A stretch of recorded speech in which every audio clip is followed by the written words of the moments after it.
Le renard vient de gagner 10 millions d'euros. Pas en travaillant, pas en économisant, en étant intelligent. Le renard a vendu son entreprise. 10 ans de travail, 10 ans de sacrifice. Et le résultat est là. 10 millions d'euros sur son compte bancaire. Mais avant que le renard puisse célébrer, quelque chose se passe. Une lettre arrive.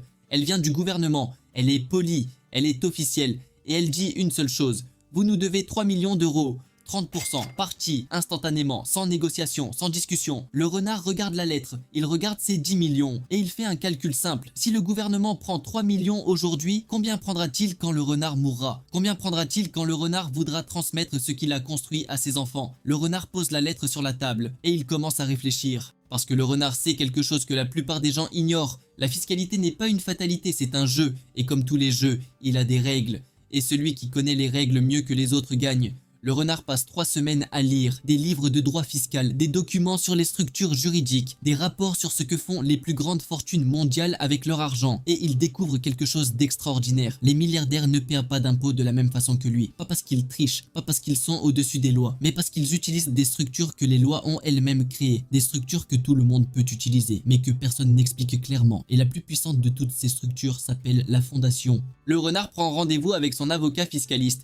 Il lui explique ce qu'il a trouvé. L'avocat sourit parce qu'il connaît exactement de quoi le renard parle. Voici comment ça fonctionne. Le renard crée une nouvelle entité juridique. Pas une entreprise, pas une société, une fondation, une organisation à but non lucratif reconnue par l'État. Il l'appelle simplement la fondation du renard. Ensuite, le renard fait quelque chose qui surprend tout le monde autour de lui. Il transfère la totalité de ses 10 millions d'euros à cette fondation. Pas une partie, pas la moitié, la totalité. Ses amis pensent qu'il a perdu la tête. Sa famille est inquiète. Même son comptable l'appelle pour vérifier qu'il va bien. Mais le renard sourit parce qu'il sait exactement ce qu'il fait. Voici ce que personne ne comprend au premier regard. Quand le renard transfère son argent à la fondation, le gouvernement ne voit pas un homme riche qui cache sa fortune. Le gouvernement voit une organisation caritative qui va faire du bien dans le monde. Et le gouvernement récompense ça. Comment? En accordant une déduction fiscale massive sur le montant transféré. Dans de nombreux pays européens, un don à une fondation reconnue d'utilité publique permet de déduire entre 60 et 75% du montant donné de son revenu imposable. Dans certaines structures, la charge fiscale peut tomber à zéro.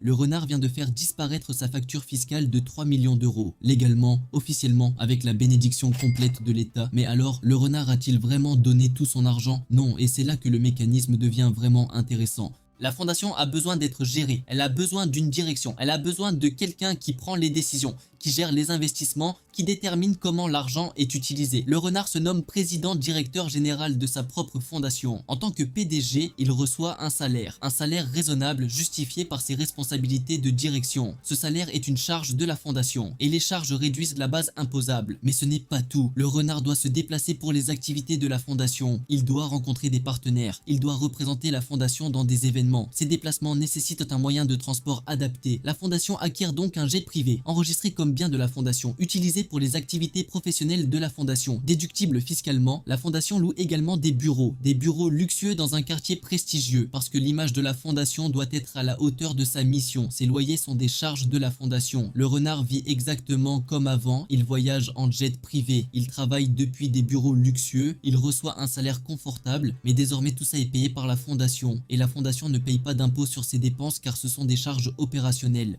Maintenant parlons de la transmission du patrimoine, parce que c'est là que la fondation devient vraiment une arme intergénérationnelle. Sans fondation, voici ce qui se passe quand le renard meurt. Ses enfants héritent de sa fortune, mais avant de pouvoir toucher quoi que ce soit, ils doivent payer les droits de succession. En France, les droits de succession peuvent atteindre 45% au-delà de certains seuils. Sur 10 millions d'euros, ça représente potentiellement 4,5 millions partis directement dans les caisses de l'État. Avec la fondation, voici ce qui se passe quand le renard meurt. Les enfants du renard n'héritent de rien, parce que le renard ne possède rien. La fondation possède tout, et la fondation ne meurt pas, elle continue d'exister indéfiniment après la mort du renard. Les enfants du renard sont nommés bénéficiaires de la fondation. Ils peuvent utiliser les ressources de la fondation. Ils peuvent recevoir des salaires de la fondation. Ils peuvent bénéficier des biens de la fondation. Mais ils ne possèdent techniquement rien, et ce qu'on ne possède pas ne peut pas être taxé à la succession. Les droits de succession, zéro, légalement, officiellement. Mais il y a encore autre chose, une protection que le renard n'avait pas anticipée et qui s'avère être peut-être la plus précieuse de toutes. Le fils du renard a des problèmes, il a des dettes, des créanciers le poursuivent, des procès sont en cours. Dans une situation normale, ces créanciers pourraient saisir l'héritage du fils, ils pourraient réclamer leur part de la fortune familiale. Mais le fils du renard ne possède techniquement rien. Les avocats des créanciers cherchent des actifs à saisir. Ils ne trouvent rien au nom du fils, parce que tout appartient à la fondation. Et la fondation est une entité juridique séparée, protégée, intouchable. Les créanciers repartent les mains vides.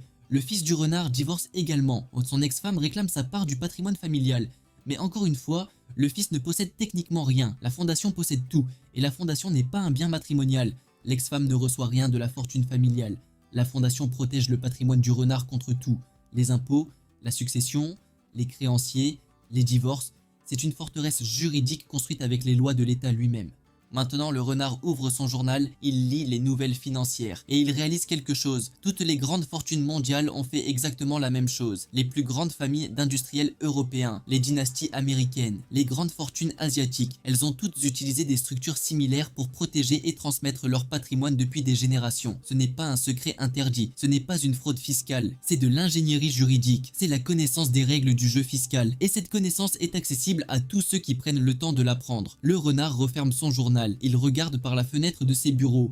En bas dans la rue, des milliers de personnes partent travailler. Elles vont gagner de l'argent. Elles vont payer leurs impôts. Elles vont transmettre ce qui reste à leurs enfants qui paieront encore des droits de succession. Et le cycle recommencera. Elles ne font pas quelque chose de mal. Elles font simplement ce qu'on leur a appris. Elles jouent selon les règles qu'on leur a expliquées. Le renard joue selon toutes les règles. Mais il a pris le temps de les lire en entier. Alors voilà ce que le renard a fait. Il a créé une fondation. Il a transféré sa fortune. Il a éliminé sa charge fiscale immédiate. Il s'est nommé PDG avec un salaire et des avantages. Il a protégé son patrimoine de la succession, des créanciers et des divorces. Et il a assuré que sa famille puisse bénéficier de cette fortune pendant des générations, sans jamais payer de droits de succession.